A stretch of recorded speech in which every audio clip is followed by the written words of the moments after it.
Breaking news mga kabayan, Vladimir Putin, aatakihin nga ba ang UK? Another breaking news, US Top Admiral nagulat sa kanyang nakita na military might ng China. Ano kaya yung nakita niya? Panghuling breaking news, Elon Musk nagalit sa ginawa ni Biden.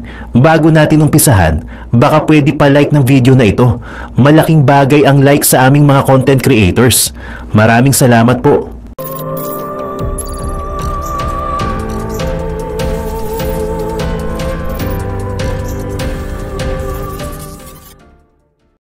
Ayon sa Indo-Pacific region, ang conflict sa Ukraine at sa Middle East ay kumakain sa maraming stockpiles ng mga air defense ng US. Ang Biden administration ay nagbigay sa Kyiv ng full array of defenses, kasama na ang Patriot missiles at National Advanced Surface-to-Air Missile System. Ang US noong nakaraang buwan ay nag-deploy din sa Israel ng isa sa 6 na terminal high-altitude area defense systems. Ang US Navy ay dinidepensahan din ang Red Sea sa mga missile at drone attack ng Houthi. Samantala, ayon kay Admiral Samuel Paparo, ang pagde-deploy umano ng mga advanced weapons sa Middle East at Europe ay nakakaapekto sa worldwide high-end capability ng Pentagon. Ayon pa sa kanya, ang may pinakamaraming rehearsal at joint exercise daw na nakita niya ay sa People's Republic ng China. Isang araw daw ay may nakita siyang 152 Chinese vessels sa karagatan, kabilang na dito ang 3 quarters ng kanilang amphibious force. Ayon sa kanya, ang China ay nag-exercise ng 43 amphibious brigades at isinama nito sa rehearsal ang pag-breach sa mga obstacle at military operations sa mga urban terrain. Isa pa dito ay nagsanay din umano ang Chinese military kasama ang Russian forces nitong summer sa Bering Sea. Binanggit din ni Admiral Paparo ang banta na dala ng North Korea sa mga rehiyon kung saan ito ay nagpo-point out sa mga recent test nito gamit ang largest ballistic missile. Ang nasabing missile ay nakakaabot ng higit sa 7,000 km na naglalarawan ng kakayahan nito na maabot ang buong kontinente ng Estados Unidos. Ngunit sinasabing ang China ang main competitor sa rehiyon, gawa ng kapabilidad at intensyon nito. Partikular na tinanong si Paparo tungkol sa initiative ng China na bumuo ng isang militar na maaaring maka-challenge sa US sa Centennial of the CCP sa 2027. Ayon kay Paparo, sa tingin daw niya, ito daw ay isang worthy benchmark at kailangan daw na magbigay sila ng close attention tungkol dito. Samantala, noong January ng nakaraang taon, sinabi ni US Air Force General Mike Miniham sa mga officers na nararamdaman daw niya na ang Beijing ay maaaring sumabak sa giyera sa dadating na 2025. Ayon naman kay John Aquilino, predecessor ni Paparo sa Indo-Pacific Command, ang China daw ay maaaring maging handa sa pag-invade ng Taiwan bago pa man umabot ng 2027. Samantala, si Trump at ang mga kaalyado nito ay nagbanta na maaari nitong bawasan ang military aid sa Ukraine at sinasabing ang US ay hindi handa sa potensyal na conflict laban sa China o Russia. Base sa isang report noong 2022, ang US daw ay walang sapat na armas na magagamit nito upang mapigilan o matalo ang initial invasion ng isang malakas na bansa gaya ng China. Ayon sa report ng Commission on the National Defense Strategy, sinasabing mauubos ang armas at munitions ng US at tatagal lamang ng 3 to 4 weeks ang mga ito kung sakaling magkaroon ng conflict sa pagitan ng China at US. Dagdag pa rito, sinasabing ilang araw lamang ang itatagal ng mga important munition, kagaya na lamang ng anti-ship missiles. Samantala, sa iba pang mga balita, nagbanta si Putin na aatakihin nito ang UK gamit ang isang bagong ballistic missile matapos nitong gamitin ang nasabing sandata sa Ukraine. Kinondena naman ng Downing Street si Putin sa ginagawa umano nitong further escalation sa pamamagitan ng paggamit ng mga ballistic missiles sa lungsod ng Dnipro. Iminungkahi ni Putin na ang missile ay maaaring gamitin upang atakihin din ang mga kaalyado ng Kyiv na nagbigay ng pahintulot sa Ukraine na gumamit ng mga Western-supplied weapons na nakatarget sa loob ng Russia. Ang UK ay pinaniniwalaan na pinahintulutan ng Ukraine na gamitin ang kanilang Storm Shadow missiles sa pag-atake sa loob ng Kursk region ng Russia, habang ang US ay nagbigay naman ng pahintulot sa Ukraine na gamitin ang kanilang Army Tactical Missile System laban sa Russia. Kinumpirma ni Putin na sinubukan ng Russia ang isang bagong intermediate range weapon at sinasabing ito ang naging tugon nila sa mga pag-atake ng Ukraine sa teritoryo ng Russia gamit ang mga missile ng US at British noong nakaraang linggo. Ang Russian leader ay nagpahayag na ang Russia ay maglalabas ng mga paunang babala bago sila umatake sa ibang mga bansa. Ito ay upang mabigyan ng pagkakataon ang mga sibilyan na makapag-evacuate. Ayon kay Putin, bilang tugon sa mga American at British long-range weapons na ginamit nitong November 21, ang Russian Armed Forces ay naglunsad ng mga combined strike sa isa sa mga pasilidad ng Ukrainian defense industry. Ayon naman sa pahayag ng official spokesman ng Prime Minister sa Westminster, base daw sa kanyang pagkakaunawa, ito daw ang unang pagkakataon na gumamit ang Russia ng ballistic missile laban sa Ukraine. Sinabi ni Defense Secretary John Healey, mula nang magsimula ang iligal na pagsalaki sa Ukraine, patuloy at irresponsableng pinalaki ng Russia ang labanan habang ang Ukraine ay patuloy na lumalaban upang ipagtanggol ang sarili para sa isang democratic future. Sinabi pa nito na ang ballistic missile attack ngayon ay isa pang halimbawa ng pagiging reckless ni Putin. Nag-react si Elon Musk sa gitna ng mga ulat na nagsasabing tinanggal ni Biden ang curbs sa mga long-range na missiles ng US para sa Kyiv. Nauna nang iniulat na pinayagan ng outgoing US President ang Kyiv na magsagawa ng mga long-range strikes sa Russia. Sinuportahan ni Elon Musk ang isang post ni Senator Mike Lee ng Utah sa X na nagsasabing, "Libs, liberals love war." Sinabi ni Musk na yes sa post na nagsasabing ang war ay nagpadali sa bigger government by Utah Senator. Several associates ni Trump ang nag-react din sa hakbang ni Biden ilang linggo bago umalis sa tungkulin. Ayon sa RT News, inakusahan ni Richard Grenell si Biden na nag-escalate sa mga digmaan bago siya umalis sa tungkulin. Nag-post din si Donald Trump Jr. sa X na nagsasabing sinusubukan na simulan ng World War III. Nauna nang nag-warn si Putin na ang hakbang na ito ng US ay magiging tanda ng direktang pagpasok ng NATO sa digmaan. Inihayag ng US officials ang malaking hakbang ni Biden para sa Ukraine sa New York Times noong November 17. Mula ngayon, magagamit na ng Ukraine ang 190-mile range ATACMS missiles upang atakihin ng Russia, ayon sa ulat. Ang mga pag-ataking ito ay malamang na against Russia and North Korean troops sa Kursk, ayon sa mga opisyal. Ang naiulat na desisyon ni Joe Biden ay nagpapahiwatig ng malaking pagbabago sa patakaran ng US sa mga armas para sa Ukraine.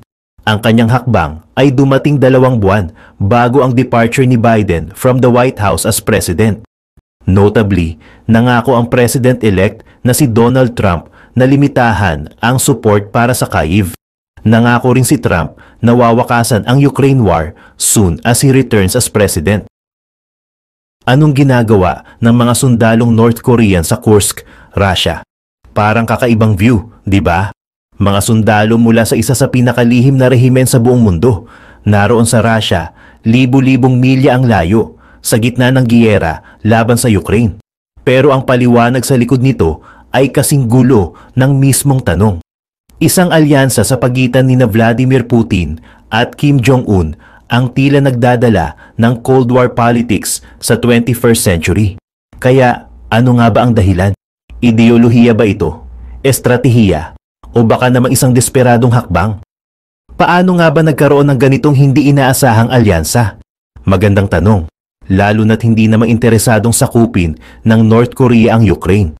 Pero ang mga dahilan nito ay nag-ugat pa sa isang depensibong kasunduan na binuo ni Putin at Kim Jong-un noong 2024. Ang kasunduan na opisyal na inaprubahan ng North Korea noong November 12, 2024 ay nilagdaan eksakto sa panahon kung kailan inilunsad ni Putin ang kanyang Kursk counter-offensive. Ayon sa kasunduan, obligadong tumulong ang bawat bansa sa isa't isa sakaling sila'y atakihin ng ibang bansa. Kung parang pamilyar ito, tama ka. Halos katulad ito ng Article 5 ng NATO Charter, kung saan ang pag-atake sa isang miyembro ay itinuturing na pag-atake sa lahat. Sa kasong ito, nang inatake ng Ukraine ang Kursk, ipinasok ng North Korea ang kanilang mga sundalo para ipagtanggol ang kanilang alyado, ang Russia. At ito ang eksaktong nangyayari ngayon sa Kursk. Ang plano ng Ukraine noong early August ay makuha ang teritoryo para gamitin itong bargaining chip laban sa Russia. Ang ideya, isasauli ang Kursk kapalit ng mga teritoryong sinakop ni Putin sa Ukraine. Habang maaaring ito pa rin ang layunin, ang nangyari sa Kursk ay tila nag-trigger sa depensibong kasunduan ng Russia at North Korea. Ngayon, dumarating ang mga North Korean soldiers sa Russia dahil sa atake ng Ukraine sa Kursk. Ginagamit ni Putin ang invasion na ito bilang dahilan para isama ang North Korea sa giyera. Noong October 18, 2024, iniulat ng BBC ang pagdating ng mga sundalong North Korean sa Russia.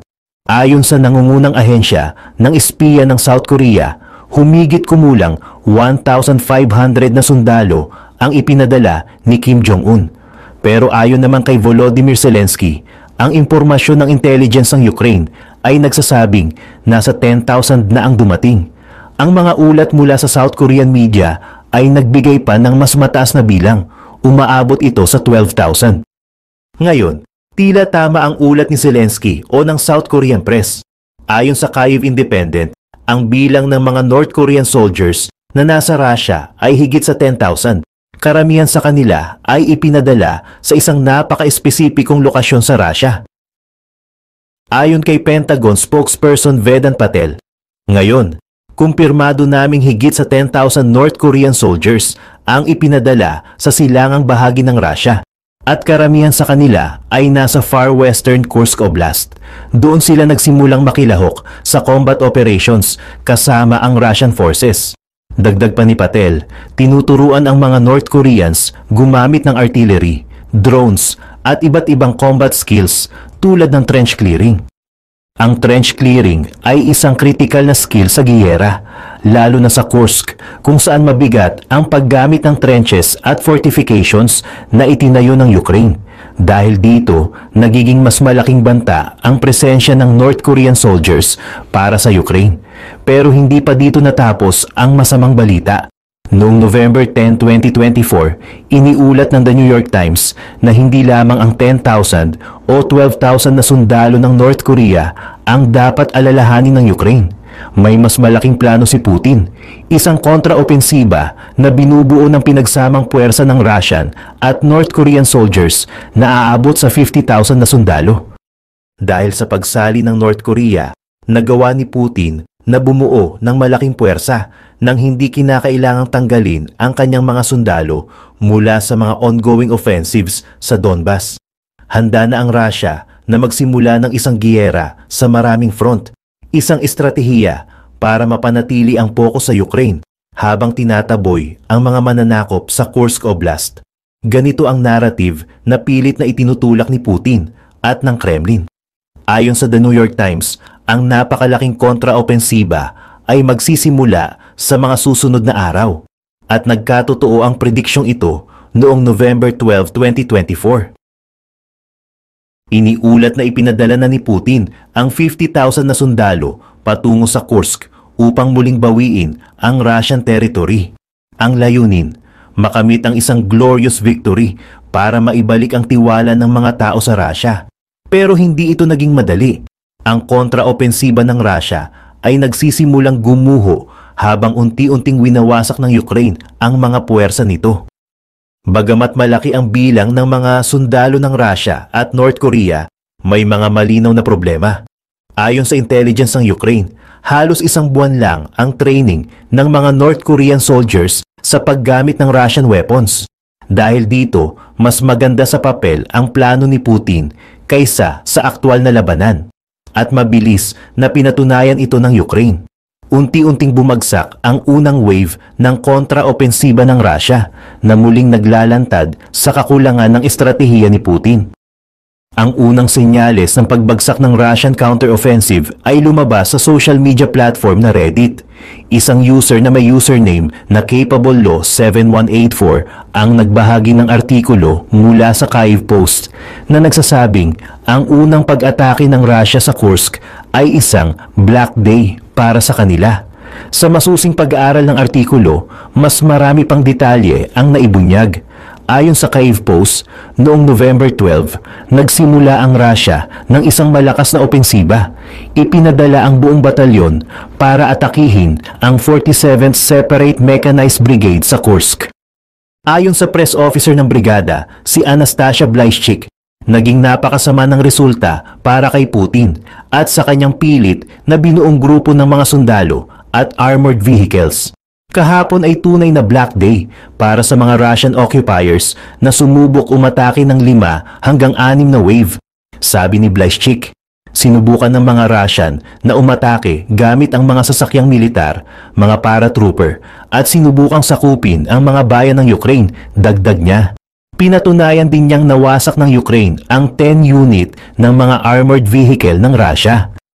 Gamit ang kanilang estratehiya, matagumpay na ginamit ng Ukraine ang kanilang mga armas para wasakin ang Russian batalyon. Naglagay sila ng mga mina sa mga estratehikong lokasyon na nagresulta sa pagkasira ng hindi bababa sa 3 armored transporters. Nagdulot din ng matinding pinsala ang mga first-person visual drones ng Ukraine sa kagamitan ng Russia. Bukod dito, ang Stug na anti-tank systems ay ginamit para sirain ang mas malalaking sasakyang militar sa fleet ng Russia. Pero hindi lang ang 47th Separate Mechanized Brigade ang lumaban. Ayon kay Blyshchik, ang iba pang armored vehicles ay nawasak din ng mga kalapit naming unit. Ang isang grupo ng mga mananakop ay nalikida. Ang mga nakaligtas ay nagtakbuhan sa mga bukirin. Bagamat nakakakilabot ang salitang liquidize, tila ito ang tamang deskripsyon. Ayon kay military analyst Yulian Robka, ang unang kontra-opensiba sa Kursk ay tumagal ng 3 araw simula noong November 9. Sa panahong iyon, sinabi ni Robka na napinsala ng Ukraine ang 28 unit ng armored vehicles at nakapatay o nakasugat ng 200 na sundalo gamit ang drones at eksplosibo. Tinawag niya itong isang sakuna para kay Putin at sa kanyang mga general. Ipinadala ni Putin ang kanyang unang pinagsamang contingent ng mga sundalong Russian at North Korean sa Kursk. Ang batalyong iyon ay binubuo lamang ng ilang daang sundalo mula sa 50,000 na sundalo na inihanda niya, ngunit nawasak ito. Sa loob ng ilang araw, winasak ng Ukraine ang unang wave ng mga sundalo, habang kaunti lamang ang kanilang naging casualty. Ito ang paulit-ulit na kwento sa giyerang ito. Maraming sundalo si Putin, pero ang kakulangan niya sa estratehiya ay nauuwi sa pagkasawi ng daan-daan, kung hindi man libo-libong sundalo nang walang malinaw na tagumpay. Matapos ang bigong unang opensiba, iisipin mong titigil muna si Putin upang magplano muli. Pero mali ka. Kilala ang leader ng Russia sa kanyang pagiging matigas ang ulo, kaya't ipinadala niya ang mas maraming sundalo sa Kursk sa pag-asang maitaboy ang Ukraine mula sa kanilang mga posisyon. Ngunit ang mga bagong wave ay mas palpak pa kaysa sa nauna, ayon sa The Telegraph. Sa parehong araw na iniulat ng Kyiv Post ang kapalaran ng unang batalyon ng Russia, ibinunyag ng UK-based media outlet ang buong kabiguan ni Putin. Ayon dito, nawawala ang 2,000 na sundalo ng Russia araw-araw sa pagtatangkang bawiin ang Kursk, habang patuloy nilang nilalabanan ang Ukraine sa silangang bahagi ng bansa. Ang bilang na ito ay halos doble ng 1,000 na sundalo na nalagasan ng Russia araw-araw noong kanilang summer offensives. Inilathala rin ng The Telegraph ang karagdagang detalye ukol sa kabiguan ng Russia sa Kursk, kabilang ang isang video na nagpapakita ng isang hanay ng mga Russian armored vehicles na bawat isa'y may sakay na 30 na sundalo na sunod-sunod na sumabog habang sinusubukang dumaan sa isang minefield ng Ukraine. Hindi man lang nagkaroon ng pagkakataon ang mga sundalong iyon na direktang makipaglaban sa mga sundalo ng Ukraine. Naubos sila habang nasa daan pa lang dahil bawat sasakyan ay napilitang sumunod sa sasakyang nauna ng sumabog. Umaasang hindi sila ang tatamaan ng mga mina. Walang nakalusot.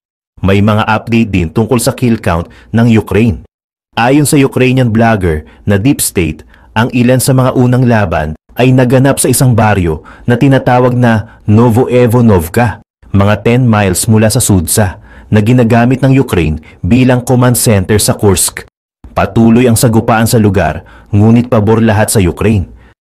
2 sa bawat 3 armored vehicles na ipinadala ng Russia sa baryo ay nawasak na at 300 na sundalo ang namatay.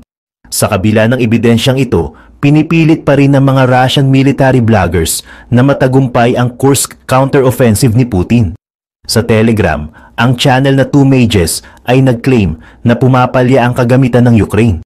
Ayon dito, patungong Sudza, gumagamit na ang Ukrainian Armed Forces ng mga construction equipment na nakumpiska nila para makatawid sa mapuputik na kalsada dahil hindi na gumagana ang kanilang mga kagamitan. Habang daan-daan ang namamatay na mga sundalong Russian at North Korean sa Kursk, patuloy pa rin ang propaganda ng mga spokesperson ni Putin na hindi raw sapat ang NATO-supplied equipment ng Ukraine. Gayunpaman, tila sinasalungat ng mga footage ang claim na ito. Kaya ang tanong, ano na ang susunod? Mahalaga ring tandaan na nasa unang yugto pa lang ang Kursk counter-offensive ni Putin. Malayo pa ang laban para sa Ukraine dahil karamihan sa 50,000 Russian at North Korean soldiers ay hindi pa nade-deploy. Pero ang mga unang senyales ay hindi maganda para sa Russia. Tinatayang nawawalan ng Russia ng 2,000 soldiers bawat araw sa Kursk at Donbas. Kahit sabihin nating 500 lang sa bilang na iyon ang sa Kursk, malinaw na hindi magtatagumpay ang manpower-heavy approach ni Putin. Kung magpapatuloy ito, aabutin lang ng 100 days bago maubos ang 50,000 troops. Sa kabila nito, hindi pa rin nagbibigay ng pahintulot ang US at UK. Kahit pa noong Setyembre, ay usap-usapan na nila ito. Kahit walang mga long-range missile, nananatili ang depensa ng Ukraine. Sinasalubong ang bawat sundalo na ipinapadala ni Putin. Kung magpapatuloy ang tagumpay ng Ukraine tulad ng ipinakita nila sa Kursk, malamang na hindi magtagumpay ang Russia na bawiin ang kanilang mga teritoryo. Simula Agosto, ayon kay Commander-in-Chief Oleg Andrei-Shersky, 7,905 na sundalo ng Russia ang napatay. 12,220 ang nasugatan at mahigit 700 ang nahuli ng Ukraine sa Kursk pa lang. Ngayon na bumubuhos ang mga sundalo ni Putin sa Kursk, tiyak na tataas pa ang bilang na ito. Sa kabila ng lahat, ayaw pa rin kumpirmahin ni Putin kung may mga North Korean soldiers sa 50,000 na sundalo niya sa Kursk. Pero hindi na kailangan. Maraming ebidensya mula sa video at pati na rin ang mga pahayag ng Pentagon na nagpapatunay na nandito nga ang mga North Koreans. Sa isang positibong pananaw, sinabi ni Zelensky matapos ang briefing mula kay Alexander Shersky, hawak ng mga tropa natin ang 50,000 na mga sundalo ng kaaway na dahil sa operasyon sa Kursk ay hindi ma-deploy sa ibang lugar ng opensiba ng Russia sa ating teritoryo. Sa madaling salita, ang pagbuhos ng atensyon ni Putin sa Kursk ay nagpapagaan ng pressure sa Ukraine sa ibang rehiyon tulad ng Donetsk at Donbas, eksaktong ayon sa plano ng Ukraine. Ngunit mukhang hindi pa rin babaguhin ni Putin ang kanyang taktika sa kabila ng mga kabiguan. Patuloy niyang ipadadala ang mas marami pang sundalo mula sa 50,000. Isinakripisyo ang parehong Russian at North Korean troops alang-alang sa kanyang pride. Paulit-ulit niyang gagamitin ang parehong taktika na mauuwi lang sa mas maraming kawalan ng buhay at kagamitan. Ang tanong na lang ay kung ang meat grinder approach ni Putin na hindi nagtagumpay sa ibang bahagi ng Ukraine ay magtatagumpay ba sa Kursk.